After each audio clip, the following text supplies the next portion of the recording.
Hey people, what's going on? Welcome to Real Tough Talk. Tough Talk. How is that even possible? Tough Talk. Whoa! Stephen J. partner goes, Show some respect. You did not answer the question. he's a bad man. Bad man. He's a bad. He finally said it. The slipper's gone. The dress has holes in it. The cart turned into a pumpkin again. So what else you gonna do? I guess this team couldn't cover a twin mattress with a king size sheet.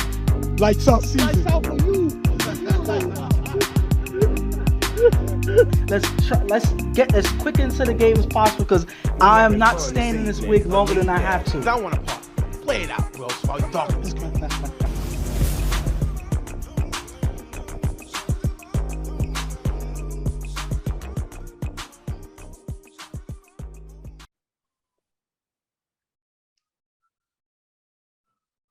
What's going on, people? What is going on? What is the dealie, yo? Yes, I'm a little extra hype.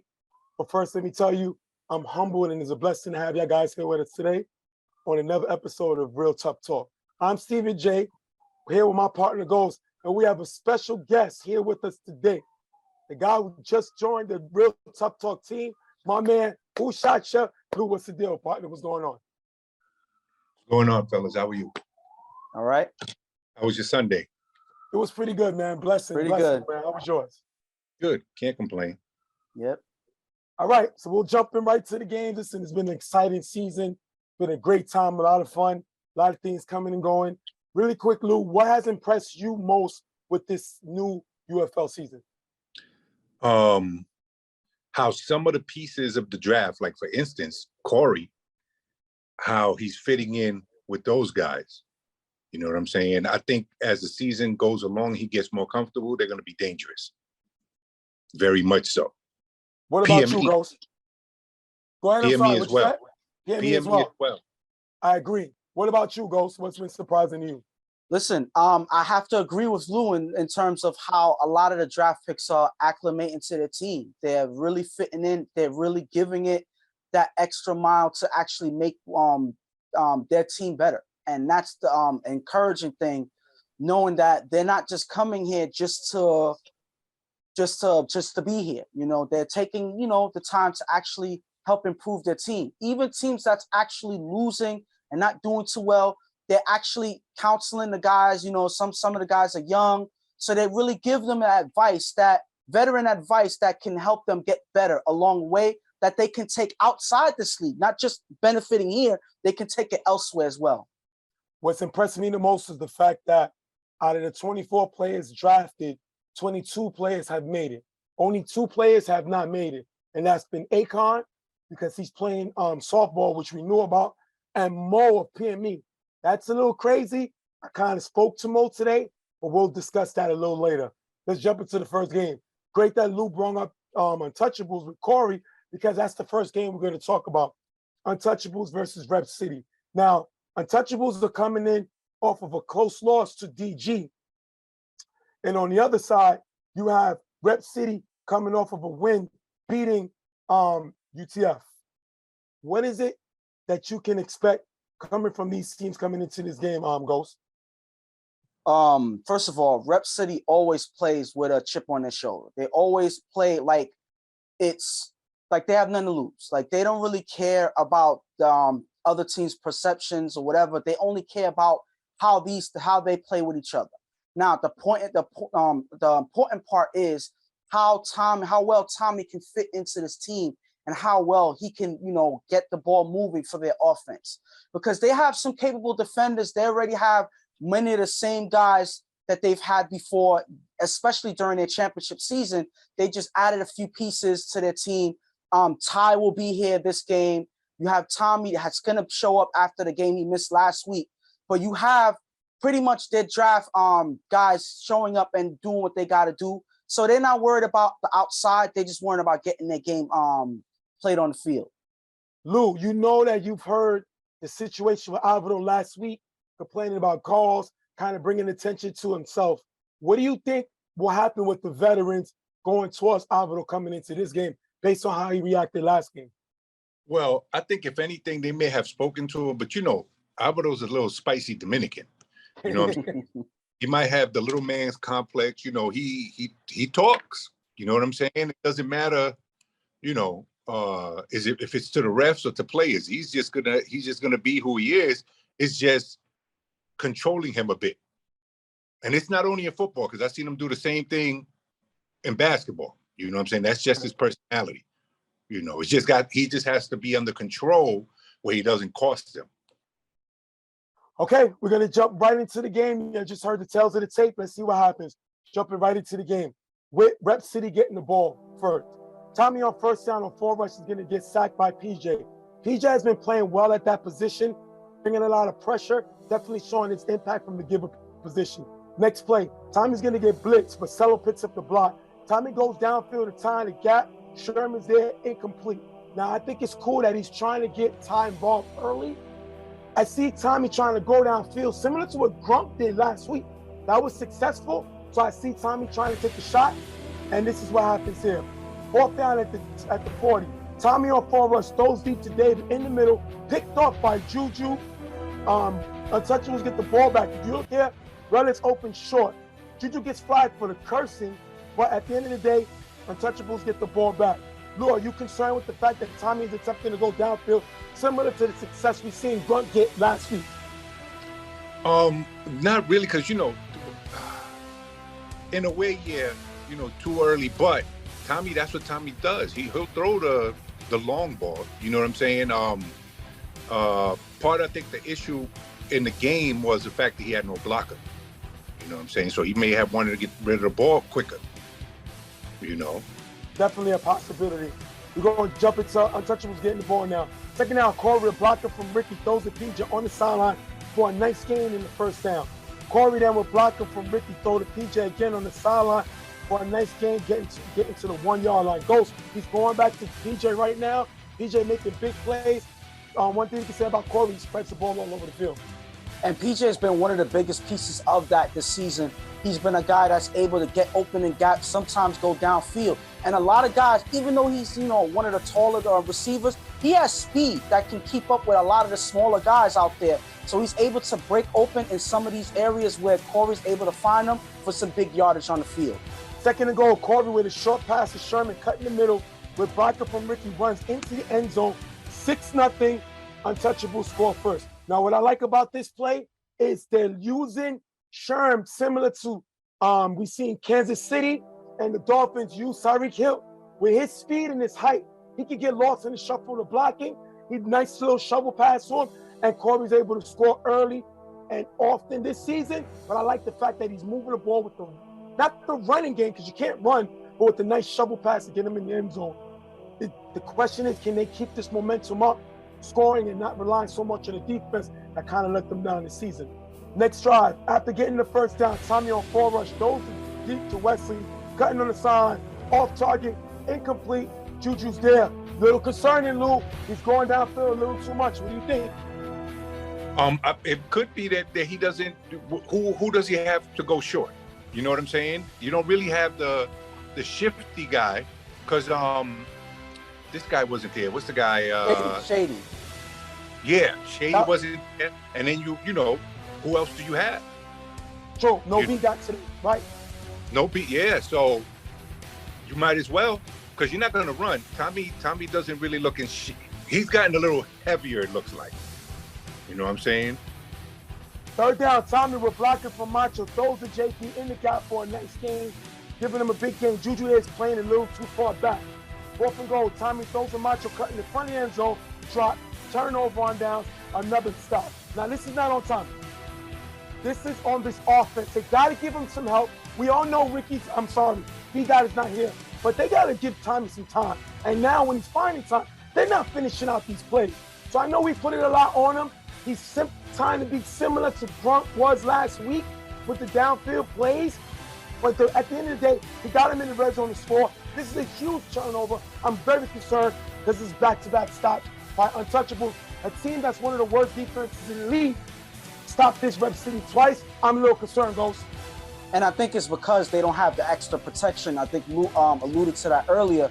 B-Dot's not here. He's their main guy blocking the defense and keeping Tommy in the pocket comfortable. And because he doesn't have that, they have Sella, who he's trying his best, but he's not the best blocker on their team. And unfortunately, because of that, Tommy has to constantly worry about the pressure. And because of that, when he's forcing passes downfield, it's not really successful, and it leads to another turnover here. Second down, Corey on 4 rush, throws a slash in the gap for a nice gain. Then Corey on 4 rush, throws a slash again, cutting in the gap for a decent gain, picking up the first. We see in the first game of the season, Corey tried to go to Slasher, and it was picked off twice, trying to get Slasher involved. He's still trying to get Slasher involved in the offense, finds one of these 2 plays, smart attack by Corey. Corey next play on 4 rush, gets sacked by Meach. Rep City sends 3 to rush in. And this is what you got to do because of the fact that Ricky dominates blocking. You cannot give him one-on-one blocking. Rep City's bringing the pressure. And that's, I think, the thing, the key to success against this team. Rep City's definitely one of the top teams in sacks. And number 2 in sacks this season. So you got to like the attack, and they get a big sack there. Second down with 13 seconds left. Corey throws it up to Juju. Finney there. Juju makes the catch over Finney for the touchdown. Juju then gets ejected for cursing. Juju got both cursing, so that's a concern. But at the end of the day, you're going to see Corey catches Finney on a one-on-one and goes upstairs to Juju. Now, this is basically child abuse. The way that he went upstairs, and like I always say, Juju dropped Finney off on the 3rd floor as he was going to the penthouse. And that is disrespectful. He deserves to get ejected, but for the abuse he played on this play, what do you think, Luke? Well, you got to remember, Juju is what, 6'3", 6'4", and he did bait him. You know, I didn't know he got kicked out for cursing because I did see him, but yeah, I'm saying, I would have cursed too if I would have mossed him like that. And you know how we do right here? You know how it goes right there? Vinny, sorry to tell you, but you got mossed, bro. You got mossed. It is what it is. It happens to the best of us. You just got caught on camera doing it. Rep City gets the ball back. They can't score before half. 12-0. Untouchables take the lead. Tell me what you think, Lou, about Rep City. Well, when you look at, they haven't clicked offensively. So far, it's been horrible. You know what I'm saying, for this game. They don't. Who's their go-to? Wesley's a capable receiver. Cabby wasn't in the first half, correct? Right. He comes in at the second half, correct. Right. So then that's the other thing. You know what I'm saying? You don't have, and then the other guy, Shady, was missing. So you don't have too many weapons. But you got Tahir, one of the most talented players in the game. What's going on? Was he invisible? I know he came on his bike. Maybe he should have used his bike on the field because I didn't see him doing anything on his field. Maybe he needed to have his bike on the field. But my thing is, at the end of the day, we already mentioned that throughout this whole first half, he's been under pressure. There's nobody really protecting him. So I don't care what receiver you have out there. If you don't have that extra second to get to whatever receiver's out there, it doesn't matter because he's under pressure. And you know Tommy's not going to run. The Untouchables defense know that at least. So because of that, he's forced to make throws and make something happen with the little bit of time he has. And unfortunately, it's not working for them. And on Untouchable side, listen, people better stop sleeping on this offense. This offense, when I looked at the numbers, this offense right now is scoring 24.5 points a game. They're tied for first in scoring. Their efficiency is 64%. They're scoring 64% of the time they get the ball. That leads the league. That offense is unstoppable when they went 2 for 2. Now, the problem and the concern with this team is defensively, they're giving up 67% of the time teams get the ball, they score. 67%. So that's a concern. But that same defense held Rep City 0-3 in the first half. But so you got to give them that. Could that be because, you know, it's what, third weekend? Correct. You know what I'm saying? They haven't played together, you know, or they haven't played together in a while. So if that defense gels, because they don't have bad defenders. Correct. You're right. You know, so they could be a problem as the season progresses. Listen, you got a little more faith on their defense than me. Rep City coming in, the offense Rep City coming in right now, they score 33% of the time. So I'm not going to give Untouchables a cookie all of a sudden because they stopped the passing attack. of Tommy, who only scored 7 points week 1. So let's start with the medals. I know, we're Christians, and I know you love to give the extra word and stuff like that. You need to give this defense a word. You maybe gave it the first half, but let's see if they can carry it in the second half. Hold on. I know that Jay Brown is saved. I don't know about you, Stephen J. We're gonna jump into the second half. Remember, like Lou said, Cabby will arrive in the second half. Let's see if that upgrades that Rep City offense. Right now, gets the ball back in the second half. Blocking from Ricky, goes deep to Slasher in the middle, picked off by Rod, the 1 yard line, giving the ball back to Rep City. This is a mistake by Corey. This is why sometimes you scratch your head with Corey. I don't know why he feels so necessary to get Slasher involved. You know what I think it is? Because Slasher felt a certain way about him not being drafted in the first round and being the quarterback of this team. That's what I think. So Corey has thrown 3 interceptions attempting to get Slasher the ball. That has to be a cause of concern. This is a big interception on the 4 now. What do you think, Luke? I don't think it's because of that.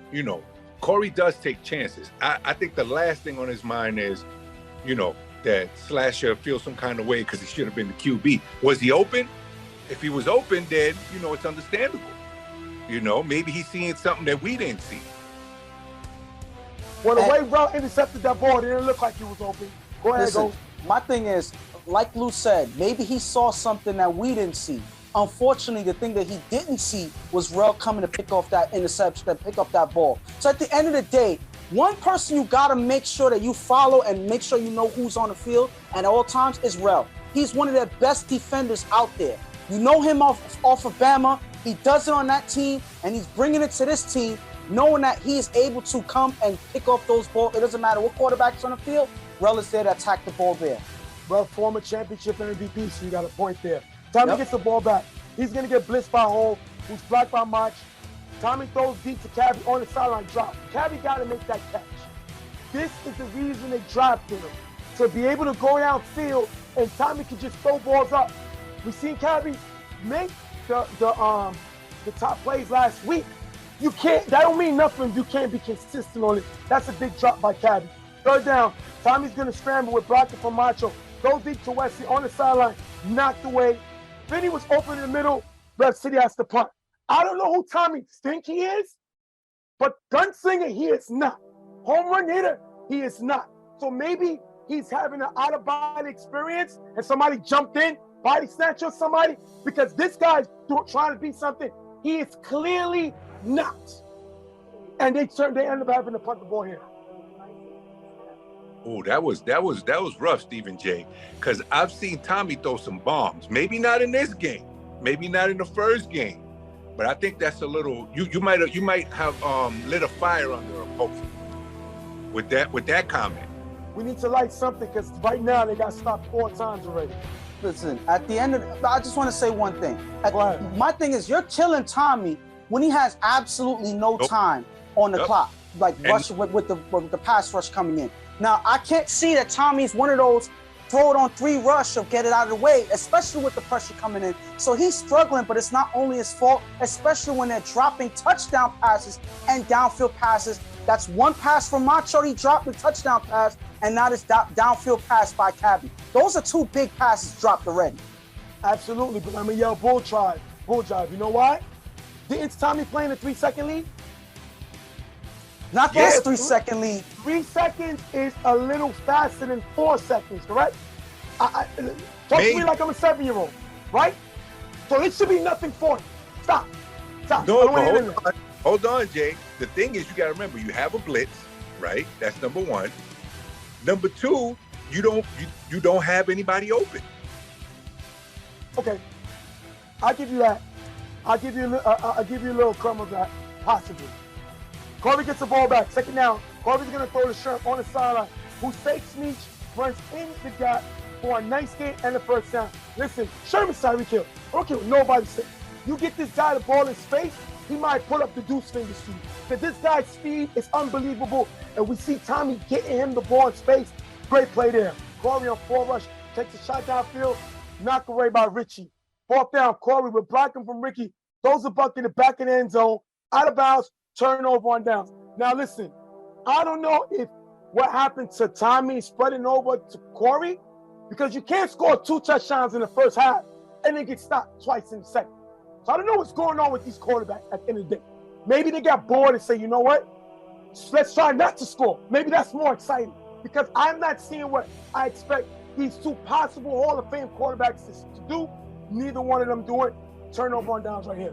But you already said that Rep City's defense is capable enough as it is. They're not a bad defense. So at the end of the day, they are able to lock up after getting the first down. They tighten up their defense and make Corey's job that much harder. So you can't take away from their defense. They're struggling on offense. That's no question. But their defense is actually trying their best to keep them in the game with another stop here. Well, I give you that because Rep City right now, defense, efficiency, they're giving up 7%. They're number 1. So the teams that step on the field, only 7% of the time they score. So you're right. I give you that on that. They're definitely looking like a team defense that's capable. They only give up an average of 3 points a game, average 13.5 in 2 games. So I give you that. That's a good point. Tommy gets the ball back after the first down. Tommy throws to David in the middle. That's going to be dropped. Tommy rolls left, throws to Wesley in the gap, passes high, drop. David is open. What is going on with Tommy? You said it's the receivers, but he's also missing guys open. I know he's saying the pressure, but Lou, it's got to be a little frustrating for them. You know what? If I'm not mistaken, Tommy hasn't been playing regularly. So maybe it's Russ. You know what I'm saying? You know, we will have to see in the next couple of weeks how he does. But for this game, you're right. There was a couple that he did miss. So well, last down, he's going to throw it up incomplete, turnover on downs. Untouchables get the ball back. Corey blocks it from Ricky, throws the buck on the sideline, who pitches to Nick in the middle, runs for a big gain, get him to the 10-yard line. Second down, Corey throws to Nick on the sideline, get him to the 1-yard line. Third down on 4 rush, Corey is sacked by Gunner. Big sack. I told you one thing about Rep City. They're top in the league in sacks. That's a big sack there. 4th and goal, Corey finds Sherm open in the front of the end zone.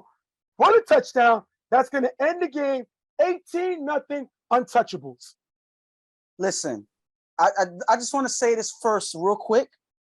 Sherm is one of probably the most dangerous guys on this offense, because at any given moment, he could break away in the gaps and get that extra yardage, especially if Corey's struggling. You get to ball a Sherm, and he could turn that whole offense around. So that's one thing that guys got to watch out for. Now, I think that things kind of shifted on their offense as soon as Juju got kicked out in the first half, because he was dominant in that first half on defense and on offense. Had that big interception, had that Moss touchdown. So this is another receiver that you got to watch out for downfield, because he's fast for being 6 foot whatever, you know. So these are guys that you really have to watch out for. And as long as Corey's able to be comfortable in the pocket with Ricky protecting him and able to get downfield whenever he needs to, this team is always going to be a dangerous team on offense. Even though their defense isn't the best, they're always going to be a contender throughout the season. What do you think, Lou? Well, I think you're right with Sherm. Sherm is fast, but you can't forget they have a couple of receivers on Untouchables besides Sherman. You know, Sherm, you got Juju, Buck. Yep. Buck, and you got the other who two, got hurt. but the other two from PYP that you mentioned. Those two dudes are beasts. That's what I'm saying. That gel is gonna be scary in that division. You know, and look, Ricky's a heck of a blocker. That dude, you know, he's low to the ground. And he's a veteran. He knows how to handle guys. You know, so Corey might have all day. I love the fact that y'all guys are talking about Untouchables. Yes, right now Untouchables are 2-1. Yes, Untouchables won 18-0. Yes, Untouchables one of the highest scoring offenses in the league. Yes, Untouchables defense stepped up, shut Rep City out. But, you know, everybody calls me the villain. I'm the bad guy. Lou even said, I don't even know if Stephen J is saved, because I tell the truth. You can't tell me there's nothing wrong. Yes, B-Dot was not here. I understand that. But they knew B-Dot was not going to be here. And it's the job of this team, well, whoever's the leader of this team, to come up with a scheme to give Tommy protection. No, they didn't have Grunk neither. But this is my problem. We love taking shots at Spaz, saying that he was struggling this season. We like taking shots at Mick, saying he was struggling this season. Do you know Tommy in 2 games is 1 of 11? 1 of 11. You know what Grunk did when he started last week? 3 of 6. When I said Tommy's no longer elite, they look at me crazy. The numbers are there. What you saw in the Final Four when he threw for Carver is what you're seeing now. What is the difference? Okay, we said he didn't know the lead. We said he didn't have time. 1 of 11? How much more time you need to give him? Because at the end of the day, this guy is just not it. I like him as a person. Unfortunately, the better person doesn't get you wins. The numbers don't lie. You know what I mean? We need to find something for this guy. And I'm not disrespecting him. I'm just giving you facts. This defense, like I just said, they gave up a lot of points this game. But this is a game where they needed Tommy to have their back. And he didn't. There was drop passes, I got you. But they needed to have his back. He needed to have their back, and he didn't. Like I said, this Rep City defense was averaging giving up 7% on possessions. 33%. I'm sorry, 7% defensively. But their offense was only scoring at 33%. When Grunk was throwing, they threw 50%. Let's bring up facts, guys. Let's stop being nice. That's not what the league is about. The league is about telling the truth. Lou, if I'm right, you're not supposed to lie, correct? Okay, here's the thing. You're taking one game that Grunk, I'm saying the one game that Grunk played and was bomb happy. He can't survive doing that all season. You can't go to Grunk. Grunk can't run. He's a bigger threat as a receiver. Right. But, he's capable. He's a good backup. But to think that he's going to lead them further than Tommy would, I would say for now, just based on Tommy's experience, I would say no. You know what I'm saying? I'm going to go even further and say this Rep City team has never been elite on offense ever. It doesn't matter what quarterback they had. They have never been that great on offense. But that's what I mean, on offense. They haven't been that great. They've been able to make things work, but they've never really been that great. Who were their best quarterbacks on this team anyway? You have Tommy now. They had Hood, who had a decent run, but was never really consistently there and didn't play consistently as well. So my thing is, at the end of the day, me personally, I can't really focus on, well, Tommy's not this and Grunk's not that or whatever. My thing is, there's still hope for this team as long as Tommy can get to scoring 2 touchdowns. He's not there yet, even. But as long as he's able to score 2 touchdowns and let this defense do their job, I think that they still have a shot no matter what, because this team has never been a regular season team anyway. That's how I look at it. Listen, and I'm going to wrap it up with saying 2 things. Mm-hmm. First of all, Izzy started for Rep City and they won first place. They won the division. You didn't mention that. Okay. So that's when they won the division. Where is he throwing? That's one, right? All right. You're right. Akon, when he came in, when they won the championship, wasn't lighting the score up. I give you that. Mm-hmm. But they were fun to watch. Right now, the offense under Tommy is like eating broccoli. It is boring. And some people say it's good for you, though. But we found out broccoli's not really that good for you. So that's what Tommy's showing me right now. We think it's good for us, but when you do the research, it's not really good for you. Grunk scored 3 out of 6 against the defending champs, and you know what's the difference? They had fun doing it. Call it what you want. On the other side, shout to Untouchables and shout to the defensive captain, Avida. He was the distraction last week. This week, he put the guys in position where they needed to be. He focused on the game, and they shut Rep City out. This team, Untouchables, is one of the most dangerous teams in the league. if Corey does not throw foolish interceptions. That's what I think. This team only beats itself with the weapons that they have. This team is the team to talk about. We're gonna wrap this one up. When Untouchables shutting out Rep City, 18-0. We'll be right back.